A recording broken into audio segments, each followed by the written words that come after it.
So in this short video, we are going to discuss about inherited hyperbilirubinemias. So before that, we'll see some basics which will clear your doubts.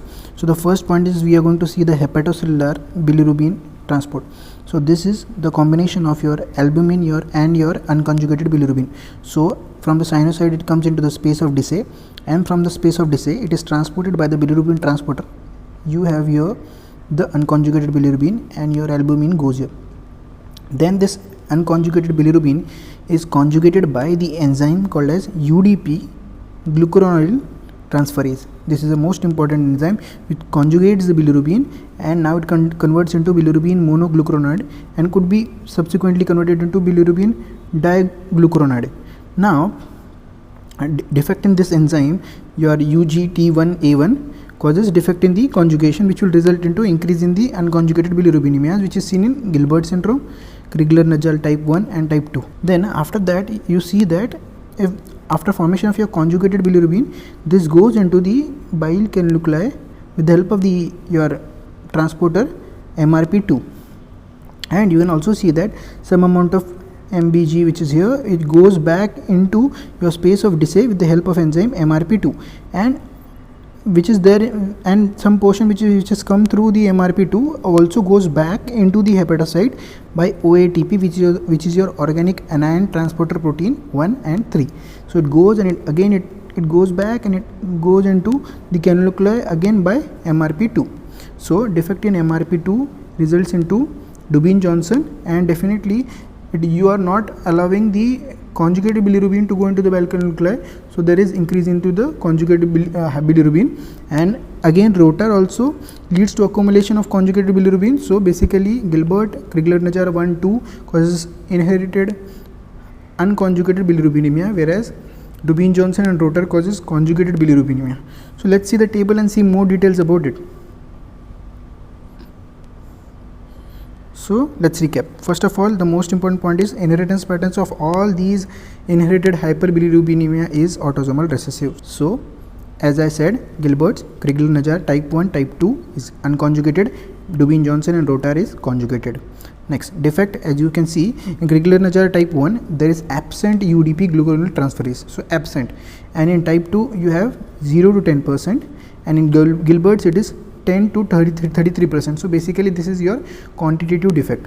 In Dubin-Johnson, you have the defect of protein MRP2, which is coded by the gene ABCCA, and in rotors it is OATP, which is organic anion transport protein 1 and 3.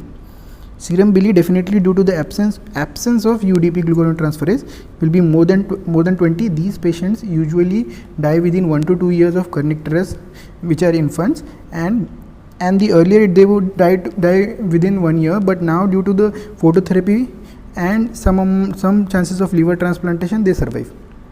In type 2 Crigler-Najjar, the serum bilirubin is less as compared to your type 1 because of presence of small amount of UDP.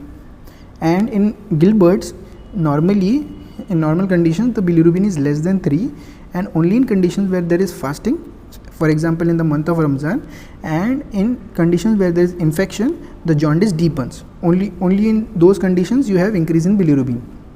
Dubin-Johnson and rotor have bilirubin less than 10. So let's see about the phenobarbital use. So phenobarbital is basically a barbiturate, and it is a microsomal enzyme inducer. So what it will do is it will induce the activity of UDP glucuronidase transferase. So total absence of UDP glucuronidase transferase in Crigler-Najjar type 1.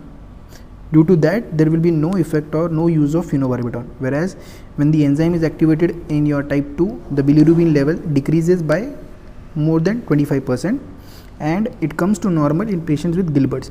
Everything this phenobarbital use is theoretical. The other point is histopathology. Histopathology is normal in Crigler-Najjar type 1, type 2, whereas in Gilbert's also it is normal, but there is presence of increased lipofuscin pigment in some patients. And in conjugated your Dubin-Johnson, you will see dark pigments in the liver on histopathology due to the presence of epinephrine, and on rotor the histopathology will be normal. So now let's discuss about the routine liver test. Serum bilirubin will be deranged in most of the condition, but apart from that the LFT will be normal in all the conditions. So now we'll discuss few tests which will differentiate between your Dubin-Johnson and Rota syndrome. So the first test is your bromosulfathine test. So in bromosulfathine test, it is positive in Dubin-Johnson, negative in Rota syndrome. What is positive? We'll see now. So bromosulfathine test, normally when you give the bromosulfathine and you will see that after 45 minutes the bromosulfathine normally will be high level, and 120 minutes delayed it will be low.